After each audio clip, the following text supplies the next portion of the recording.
नमस्कार एभ्रिवान, यस Lok Sewa book YouTube च्यानलमा हजुरहरूलाई स्वागत छ। आज मैले एकदम महत्त्वपूर्ण विषयवस्तुमाथि भिडियो ल्याएर उपस्थित भएको छु। यदि हजुरहरूले चाहिँ हाम्रो यस लोकसेवा बुक युट्युब च्यानललाई चाहिँ सब्सक्राइब गर्नुभएको छैन भने चाहिँ अहिले नै सब्सक्राइब गर्नुहोला र साथै बेल आइकनमा क्लिक गरेर चाहिँ अल गर्न चाहिँ नभुल्नुहोला। अब चाहिँ हामी विषयवस्तुतर्फ नै लाग्छौँ। आजको विषयवस्तु रहेको छ जुन चाहिँ मध्य प्रदेश, जुन चाहिँ विगतका परीक्षामा चाहिँ सोधिएको प्रश्न र त्यसको चाहिँ समाधान जुन चाहिँ सुदीप डाइङको सहकार्यमा हामीले ल्याएर उपस्थित भएको छौँ। अब चाहिँ हामी ढिलो नगरेर विषयवस्तुतर्फ नै लाग्छौँ। आजको पहिलो प्रश्न रहेको छ, राष्ट्रिय निकुञ्ज तथा वन्यजन्तु संरक्षण नियमावली 2030 अनुसार नेपाली नागरिकलाई पन्छी शिकार अनुज्ञापत्र दस्तुर कति रहेको छ?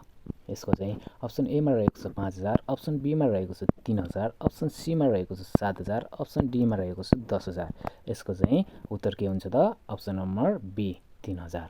अब त्यस्तै गरेर प्रश्न नम्बर 2 मा रहेको छ, वन नियमावली 2079 बमोजिम वन अतिक्रमण नियन्त्रण समितिको संयोजक को रहने व्यवस्था रहेको छ? अप्सन एमा रहेको छ डिभिजन वन अधिकृत, अप्सन बीमा रहेको छ जिल्ला समन्वय अधिकारी, अप्सन सीमा रहेको छ वडा अध्यक्ष, अप्सन डीमा रहेको छ प्रमुख जिल्ला अधिकारी। यसको चाहिँ उत्तर चाहिँ के हुन्छ त? प्रमुख जिल्ला अधिकारी, अप्सन बी हुन्छ। अब त्यस्तै गरेर चाहिँ हामी प्रश्न नम्बर 3 मा लाग्छौँ। प्रश्न नम्बर 3 मा रहेको छ, मध्य प्रदेश वन ऐन 2077 अनुसार वन पैदावार आपूर्ति समितिमा कतिजना पदाधिकारी रहन्छन् भनेको छ? यसको चाहिँ उत्तर चाहिँ 7 जना, अप्सन नम्बर ए हुन्छ, 7 जना रहन्छन्।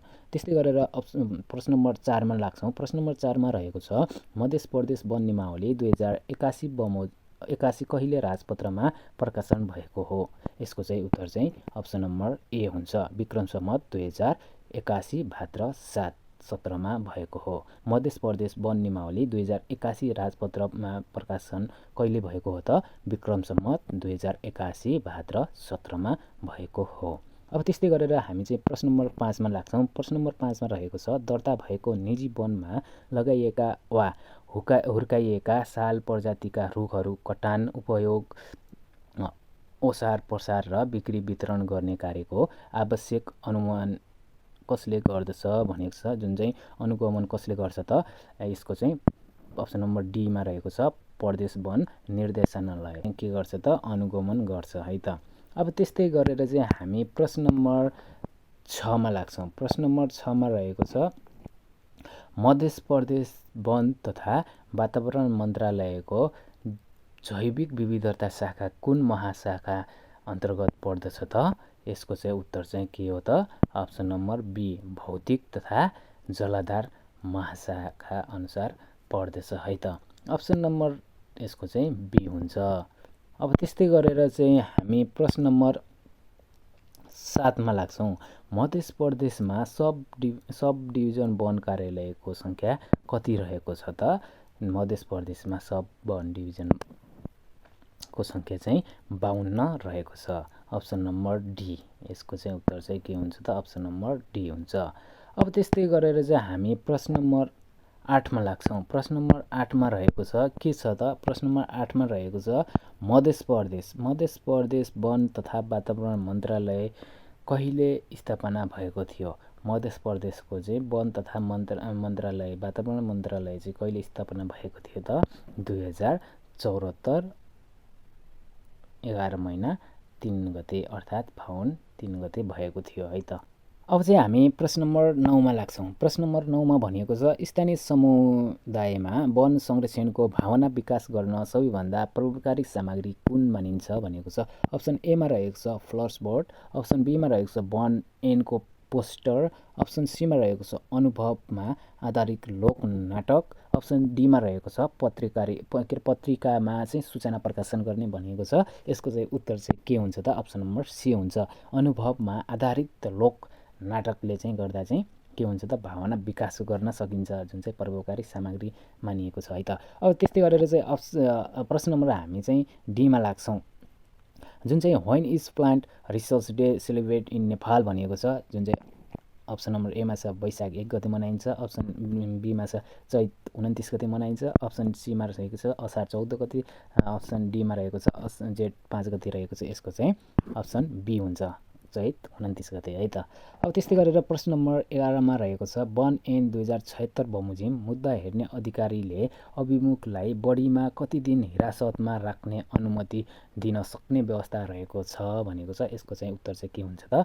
अप्सन नम्बर डी, जुन चाहिँ 25 दिनमा राख्ने व्यवस्था हुन्छ।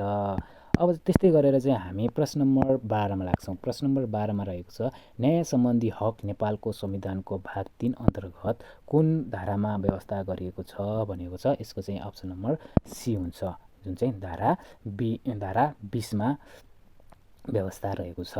अब त्यस्तै गरेर चाहिँ हामी प्रश्न नम्बर 13मा लाग्छौँ। प्रश्न नम्बर 13मा रहेको छ राष्ट्रिय वन आगो लगाउने वा आगलागी हुन जाने कुनै कार्य गरेमा के सजाय हुन्छ त? यसको चाहिँ अप्सन नम्बर एमा रहेको छ क्षति भएको बिको असुल गरी 3 वर्षसम्म कैद। अप्सन नम्बर बीमा रहेको छ 60,000 रुपियाँसम्म जरिमाना। अप्सन नम्बर सीमा रहेको छ दुवै सजाय हुन्छ, माथिका ए र बी दुवै सजाय हुन्छ भनेको छ। अप्सन डीमा रहेको छ यस्तो गर्नेलाई सजाय हुँदैन भनेको छ। यसको चाहिँ उत्तर चाहिँ के हो त? माथिका दुवै, जुन चाहिँ राष्ट्रिय वनमा चाहिँ आगो लगाउने वा आगलागी हुन जान्ने चाहिँ कुनै कार्य गर्नेलाई चाहिँ कस्तो सजाय हुन्छ त? क्षति भएको बिको असुल गरी 3 वर्षसम्म कैद गर्ने। त्यस्तै गरेर चाहिँ अर्को चाहिँ 60,000 रुपियाँसम्म चाहिँ जरिमाना हुने हुन्छ भनेको छ। यसको चाहिँ उत्तर चाहिँ माथिका दुवै सजाय भयो है त। अब त्यस्तै गरेर चाहिँ प्रश्न नम्बर 14मा लाग्छौँ। प्रश्न नम्बर 14मा भनेको छ नेपालको प्रचलित कानुन बमोजिम पक्राउ गरिएको व्यक्तिलाई कति समयभित्र चाहिँ मुद्दा हेर्ने अधिकारी समक्ष पेश गर्नुपर्छ भनेको छ। जुन चाहिँ यसको चाहिँ उत्तर चाहिँ के हुन्छ त? बाटोको म्याद बाहेक 24 घण्टाभित्र जुन चाहिँ मुद्दा हेर्ने अधिकार समक्ष पेश गर्नुपर्छ भनेको छ है त। बाटोको म्याद बाहेक 24 घण्टाभित्र है। अब त्यस्तै गरेर चाहिँ यहाँ प्रश्न नम्बर 16मा लाग्छौँ। प्रश्न नम्बर 16मा रहेको छ सामुदायिक वनमा गस्तीका क्रममा बन्दुक फेला परेमा कहाँ बुझाउने भनिएको छ। यसको चाहिँ उत्तर चाहिँ सी हुन्छ है, जिल्ला प्रशासन कार्यालयमा बुझाउनुपर्छ भनेको छ। जुन चाहिँ वन कार्यालयमा बुझाउन मिल्दैन, वडा कार्यालयमा बुझाउन मिल्दैन, अनि त्यस्तै क्षेत्रीय वन निर्देशनालयमा चाहिँ बुझाउन मिल्दैन, किनकि यो चाहिँ हात हतियारसँग सम्बन्धी चाहिँ मुद्दा भएकोले गर्दा चाहिँ जिल्ला प्रशासन कार्यालयमा बुझाउनुपर्छ। त्यसैले चाहिँ अप्सन नम्बर सी हुन्छ। अब त्यस्तै गरेर चाहिँ यहाँ चाहिँ भनेको छ 17मा वन ऐन 2076 अनुसार 2 लाख रुपियाँसम्म जरिमाना वा 1 वर्षसम्म कैद वा दुवै सजाय हुने मुद्दाको कारबाही र किनारा कसले गर्दछ त? डिभिजन वन अधिकृतले गर्छ। अब त्यस्तै गरेर चाहिँ प्रश्न नम्बर 18मा रहेको छ राष्ट्रिय वन आगो लगाउने वा आगलागी हुन जान्ने कार्य गरेमा चाहिँ कति जरिमानाको व्यवस्था रहेको छ त? यसको चाहिँ उत्तर चाहिँ बी हुन्छ, जुन चाहिँ 3 वर्षसम्म कैद वा 60,000 रुपियाँसम्म जरिमाना हुन्छ वा दुवै हुन्छ। अब त्यस्तै गरेर चाहिँ हामी प्रश्न नम्बर 19मा लाग्छौँ। प्रश्न नम्बर 19मा रहेको छ माहुरी प्रति घारको मासिक चरिचरण दस्तुर कति तोकिएको छ भनेको छ। जुन चाहिँ माहुरीको प्रति घारको मासिक चरिचरण चाहिँ कति तोकिएको छ त? 5 रुपियाँ तोकिएको छ। 1 घार बराबर 5 रुपियाँ तोकिएको छ है त। अब त्यस्तै गरेर चाहिँ यहाँ चाहिँ प्रश्न नम्बर 20मा रहेको छ वन अतिक्रमण रणनीति कहिले स्वीकृत भयो त? Vikram Samvat 2068। Option number B 2068मा स्वीकृत भयो। अब त्यस्तै गरेर चाहिँ यहाँ चाहिँ प्रश्न नम्बर 24मा रहेको छ नेपालको पछिल्लो वन स्रोत सर्वेक्षण अनुसार मध्य प्रदेशको वन क्षेत्र हेक्टरमा चाहिँ कति रहेको छ भनेको छ। यहाँ चाहिँ प्रश्न नम्बर 24को उत्तर चाहिँ ए हुन्छ, जुन चाहिँ 2,63,630 रहेको छ। अब चाहिँ यहाँ चाहिँ प्रश्न नम्बर 23मा रहेको छ सर्पगन्धको प्रयोग मुख्यतया के को उपचार गरिन्छ भनेको छ। यसको चाहिँ सर्पगन्धको चाहिँ प्रयोग चाहिँ उच्च रक्तचाप भयो भने चाहिँ यसको चाहिँ प्रयोग गरिन्छ। अप्सन नम्बर सी हुन्छ है त। अब त्यस्तै गरेर यहाँ चाहिँ प्रश्न नम्बर 23मा रहेको छ सङ्कटापन वन पैदावार बाहेक जडीबुटी सङ्कलन गर्ने अधिकार यस कसको अध्ययनमा रहेको हुन्छ भनेको छ। यसको चाहिँ उत्तर चाहिँ डिएफओ हुन्छ, जुन चाहिँ अप्सन नम्बर बी हुन्छ। अब त्यस्तै गरेर चाहिँ हामी यहाँ चाहिँ प्रश्न नम्बर 24मा लाग्छौँ। प्रश्न नम्बर 24मा रहेको छ दिगो वन व्यवस्थापनको राष्ट्रिय मापदण्ड 2081ले कतिवटा चाहिँ सिद्धान्तको परिकल्पना गरेका गरेको छ त?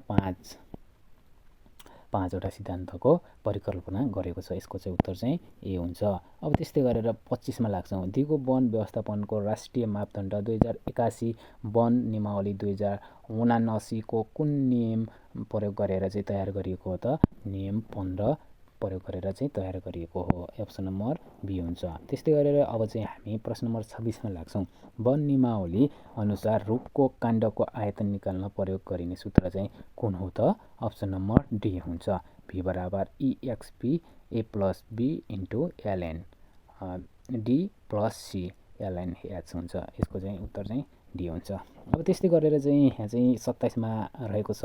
छपान कार्य गर्दा दोस्रो ब्लेज छातीको उचाइमा लगाइन्छ भने पहिलो ब्लेज जमिनको सतहबाट चाहिँ कति माथि लगाउनु पर्छ भनेको छ। यसको चाहिँ उत्तर चाहिँ सी हुन्छ। 6 इन्च माथि लगाउनु पर्छ है त। अब त्यस्तै गरेर चाहिँ हामी प्रश्न नम्बर 28 मा लाग्छौँ। प्रश्न नम्बर 28 मा रहेको छ 1 घन मिटर बराबर कति घन फिट हुन्छ? 1 घन मिटर बराबर 35.3 घन फिट हुन्छ। यसको चाहिँ उत्तर चाहिँ ए हुन्छ। अब त्यस्तै गरेर चाहिँ यहाँ चाहिँ प्रश्न नम्बर 29 मा लाग्छौँ। प्रश्न नम्बर 29 मा रहेको छ 2.5 × 2.5 मिटरको दूरीमा बिरुवा रोप्दा 5 हेक्टर क्षेत्रफलमा कति बिरुवा आवश्यक पर्दछ? यसको चाहिँ उत्तर रहेको छ 8000। अब चाहिँ प्रश्न नम्बर 30 मा लाग्छ। प्रश्न नम्बर 30 मा रहेको छ खुम्रे लार्भाले वनस्पतिको कुन भागलाई चाहिँ नष्ट गर्छ भनेको छ? खुम्रे लार्भाले चाहिँ जरामा चाहिँ नष्ट गर्छ है त। अप्सन नम्बर बी हुन्छ। त्यस्तै गरेर चाहिँ प्रश्न नम्बर 31 मा रहेको छ कुन प्रजातिको बिउलाई लामो अवधिसम्म चाहिँ सुरक्षा गरी भण्डारण गर्न सकिन्छ? यसको चाहिँ उत्तर चाहिँ बी हुन्छ। सिसौ है त। अब त्यस्तै गरेर चाहिँ 32 नम्बरमा रहेको छ नेपालको कुल पारिस्थितिक प्रणाली मध्ये कति प्राणीहरू नेपालको संरक्षणभित्र पाइँदैनन् भनेको छ? पारिस्थितिक प्रणाली चाहिँ 38वटा चाहिँ पाइँदैनन् है। संरक्षितभित्र चाहिँ पाइँदैनन् भनेको छ। अप्सन नम्बर बी हुन्छ। अब त्यस्तै गरेर चाहिँ यहाँ चाहिँ भनेको छ प्रश्न नम्बर 33 मा रहेको छ। प्रश्न नम्बर 33 मा रहेको छ नेपालमा कति प्रजातिका चराहरू पाइन्छन् त? नेपालमा 892 प्रजातिका चराहरू पाइन्छन्। अब चाहिँ हामी प्रश्न नम्बर 34 मा हेर्छौँ। 34 मा रहेको छ रामसार सन्धिमा सूचीकृत नेपालका सिमसार क्षेत्रहरूमध्ये संरक्षण क्षेत्रभित्र चाहिँ कतिवटा पर्दछन् भनेको छ? संरक्षण क्षेत्रमध्ये चाहिँ 6वटा पर्दछन् है त। अनि त्यस्तै गरेर प्रश्न नम्बर 35 मा रहेको छ SANDE स्ट्यान्ड फर के हुन्छ भनेको छ? यसको चाहिँ अप्सन नम्बर ए हुन्छ है उत्तर चाहिँ। South Asian network for the development and the environment economic भनिन्छ होइन। यसको चाहिँ उत्तर डी ए हुन्छ। अब त्यस्तै गरेर चाहिँ यहाँ चाहिँ प्रश्न नम्बर 36 मा रहेको छ। प्रश्न नम्बर 36 मा रहेको छ वनस्पति विभागले यकिन गरी सिफारिस गरेको आधारमा उपलब्धता समेतलाई दृष्टिगत गरी वन तथा भू संरक्षण विभागले निकासी गर्न स्वीकृति दिएको अवस्थामा बाहेक विदेशी निकासी गर्न प्रतिबन्धित लगाएका जडीबुटी कुन हो भने जुन चाहिँ भू तथा यहाँ चाहिँ वन तथा भू संरक्षण विभागले निकासी गर्न स्वीकृति दिएको अवस्था बाहेक विदेशी निकासी गर्न प्रतिबन्ध लगाएका जडीबुटी कुन हो भनेको छ? कुट्की हो है त। अब त्यस्तै गरेर चाहिँ 38 मा रहेको छ साइटिक्स एन्ड 2017 अनुसार नेपालमा वन्यजन्तु वा त्यसको ओखैट्यो पोखरा जुन चाहिँ हकमा चाहिँ वैज्ञानिक निकाय कुन रहेको छ भनेको छ? यसको चाहिँ उत्तर चाहिँ ए हुन्छ। प्राकृतिक इतिहास सङ्ग्रहालय रहेको छ। अब त्यस्तै गरेर चाहिँ हामी प्रश्न नम्बर 38 मा लाग्छौँ। प्रथम संस्करणको नेपाली प्रिमियर लिग NPL 2024 मा कुन वन्यजन्तुको मस्कट प्रयोग गरिएको थियो भनेको छ? यसको चाहिँ हिम चितुवाको प्रयोग गरिएको थियो। अब त्यस्तै गरेर चाहिँ यहाँ प्रश्न नम्बर 39 मा रहेको छ। प्रश्न नम्बर 39 मा विश्वको हरित गृह ग्यास उत्सर्जनमा नेपालको हिस्सा कति प्रतिशत रहेको छ त? यसको चाहिँ नेपालको हिस्सा चाहिँ 0.027% रहेको छ। अब त्यस्तै गरेर चाहिँ यहाँ प्रश्न नम्बर 40 मा रहेको छ जलवायु परिवर्तन सम्बन्धी महासन्धि UNFCCC का पक्ष राष्ट्रहरूको 30औं सम्मेलन COP30 ब्राजिलको कुन सहरमा हुँदैछ भनेको छ? यो चाहिँ ब्लेममा है, ब्लेम भन्ने चाहिँ सहरमा हुँदैछ। अब त्यस्तै गरेर चाहिँ 41मा नेपाल सरकारले स्थानीय तहमा जलवायु अनुकूल कार्यक्रम विस्तार गर्नका लागि कुन कार्ययोजना बनाएको छ त? यसको चाहिँ उत्तर चाहिँ बी हुन्छ, LAPA। त्यस्तै गरेर हामी चाहिँ प्रश्न नम्बर 41मा हेर्छौँ, 42मा हेर्छौँ। प्रश्न नम्बर 42मा रहेको छ जुन चाहिँ वन्यजन्तुबाट भएको क्षतिको राहत वितरण निर्देशन 2080 राष्ट्रिय निकुञ्ज तथा वन्यजन्तु संरक्षण ऐन 2029 को कुन दफाले चाहिँ दिएको अधिकार प्रयोग गरी नेपाल सरकारले चाहिँ बनाएको हो भनेको छ, जुन चाहिँ दफा 33 को अधिकार प्रयोग गरेर बनाएको हो है त। त्यस्तै गरेर हामी चाहिँ 43मा लाग्छौँ। प्रश्न नम्बर 43मा रहेको छ वन्यजन्तुबाट चाहिँ भएको राहत वितरण डिभिजन वन कार्यालयले को मार्फत चाहिँ उपलब्ध गराउँछ भनेको छ, प्रदेश वन निर्देशनालय मार्फत चाहिँ उपलब्ध गराउँछ है त। अब त्यस्तै गरेर प्रश्न नम्बर 44मा रहेको छ वन्यजन्तुबाट भएको क्षतिको राहत वितरण निर्देशिका 2080 अनुसार चाहिँ क्षतिको राहत वितरणका लागि चाहिँ कति प्रतिशत वन्यजन्तुहरू समावेश गरिएका छन् त? 16वटा वन्यजन्तुहरू समावेश गरिएका छन् है त। अब त्यस्तै गरेर चाहिँ 45मा रहेको छ मध्य प्रदेश वन ऐन 2077 बमोजिम जिल्ला वन पैदावार आपूर्ति समितिको अध्यक्ष को रहने व्यवस्था रहेको छ त? अप्सन नम्बर सी, प्रदेश मन्त्रालयले सम्बन्धित जिल्लाबाट गरेको व्यक्ति रहने व्यवस्था रहेको छ। अब त्यस्तै गरेर चाहिँ 46मा के भनेको छ भनेपछि सामुदायिक वनको टाँचा दर्ता गर्न चाहिँ कति दस्तुर जम्मा गर्नुपर्छ त? सामुदायिक वनको टाँचा दर्ता गर्न चाहिँ निःशुल्क हो, पैसा लाग्दैन। अब त्यस्तै गरेर चाहिँ यहाँ चाहिँ प्रश्न नम्बर 47मा रहेको छ 18औं संस्करणको हात्ती सौन्दर्य प्रतियोगितामा चाहिँ जुन चाहिँ 81 कसले जितेको थियो त? बिजुली कलीले चाहिँ जितेको थियो है। यहाँ चाहिँ अब चाहिँ हामी 48मा लाग्छौँ। 48मा रहेको छ PCTM सी डेभलप बोर्ड चाहिँ कहिले स्थापना गरिएको थियो त? 2081 3/23मा चाहिँ भएको थियो है। त्यस्तै गरेर चाहिँ यहाँ चाहिँ 49मा रहेको छ नेपालको चुरे क्षेत्र कतिवटा चाहिँ स्थानीय तहमा चाहिँ फैलिएको छ त? स्थानीय तहमा चाहिँ 340वटा स्थानीय तहमा चाहिँ फैलिएको छ भनेको चाहिँ। अनि त्यस्तै गरेर चाहिँ यहाँ चाहिँ भनेको छ चक्ला वन व्यवस्थापन गर्न वनको सीमाङ्कन कसले गर्दछ त? वनको सीमाङ्कन चाहिँ प्रदेश वन मन्त्रालयले गर्दछ है। अप्सन नम्बर सी हुन्छ यसको।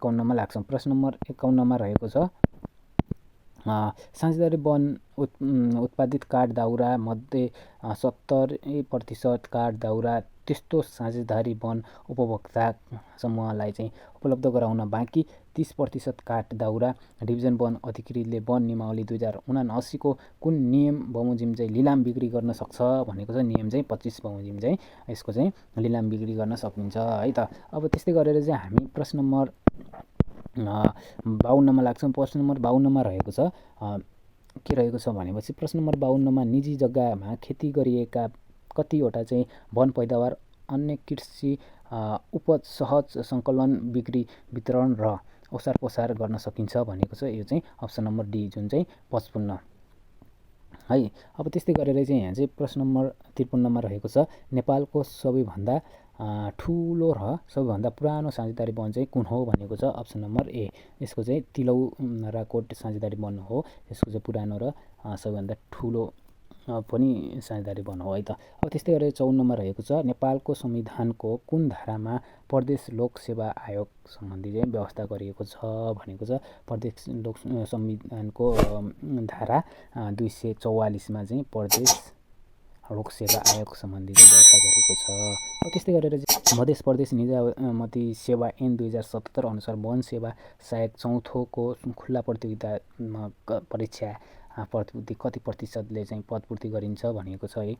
यो चाहिँ 90%ले चाहिँ पदपूर्ति गरिन्छ। अब त्यस्तै गरेर 56मा रहेको छ मध्य प्रदेश निजामती सेवा ऐन 2077 बमोजिम आरक्षण सम्बन्धी चाहिँ तलका मध्ये कुन व्यवस्था गलत छ भनेको छ? जुन चाहिँ यहाँ चाहिँ अप्सन नम्बर एमा भनेको छ आरक्षणको सुविधा सहायक स्तर पदमा एक पटक र अधिकृत स्तर पदमा चाहिँ एक पटक मात्र लिने भनेको छ। यो चाहिँ गलत रहेछ है। अनि त्यस्तै गरेर चाहिँ बीमा रहेको छ आरक्षणको सुविधा एक पटक मात्र लिन पाइने। अनि त्यस्तै गरेर चाहिँ बीमा रहेको छ अपाङ्ग आरक्षी क र ख वर्गको व्यक्तिलाई चाहिँ मात्र उपलब्ध गराइने। अनि त्यस्तै गरेर डीमा रहेको छ खुल्ला प्रतियोगिताको 39% चाहिँ 49% चाहिँ पदमा चाहिँ आरक्षणको सुविधा उपलब्ध गराइने भनेको छ। अनि माथिको चाहिँ के भनेको छ, आरक्षणको सुविधा सहायक स्तर पदमा एक पटक र अधिकृत पदमा चाहिँ एक पटक चाहिँ लिन पाइने भनेको छ। यो चाहिँ गलत हो। अब त्यस्तै गरेर चाहिँ यहाँ चाहिँ प्रश्न नम्बर 57मा रहेको छ। प्रश्न नम्बर 57मा रहेको छ, संरक्षित पन्छी शिकार गरी मारेमा वा घाइते बनाएमा चाहिँ जरिमाना कति हुन्छ? संरक्षित पन्छी चाहिँ शिकार गरेमा वा अर्थात् मारेमा चाहिँ कति जरिमाना हुन्छ त? अप्सन नम्बर एमा रहेको छ 20देखि 50,000 वा 6 महिनादेखि 1 वर्षसम्म कैद वा दुवै सजाय हुने व्यवस्था रहेको छ। के रहेको छ त? 20,000देखि लिएर चाहिँ 50,000सम्म जरिमाना हुने भयो, 6 महिनादेखि 1 वर्षसम्म कैद पनि हुने भयो अर्थात् दुवै सजाय पनि हुनसक्छ भनिएको छ है त। अब यहाँ चाहिँ 58मा रहेको छ, मध्य प्रदेश लोकसेवा आयोगमा चाहिँ कतिजना सदस्य रहने व्यवस्था रहेको छ भनेको छ। यहाँ चाहिँ अप्सन एमा रहेको छ, आयोजकको अध्यक्षसहित 3 जना रहने व्यवस्था रहेको छ। अब त्यस्तै गरेर चाहिँ यहाँ चाहिँ अब प्रश्न नम्बर 59मा रहेको छ। 59मा रहेको छ, मध्य प्रदेश निजामती सेवा ऐन 2077 को कुन दफामा चाहिँ कर्मचारीले पाउने बिदा सम्बन्धी व्यवस्था रहेको छ भनेको छ। यहाँ चाहिँ दफा 105 अनुसार चाहिँ रहेको छ है त। अब त्यस्तै गरेर 60 प्रश्न नम्बर आजको अन्तिम प्रश्न रहेको छ 60, राष्ट्रिय निकुञ्ज तथा वन्यजन्तु संरक्षण ऐन 2029मा दण्ड सजाय सम्बन्धी व्यवस्था कुन दफामा रहेको छ भनेको छ। अप्सन नम्बर सी दफा 26मा रहेको छ है त।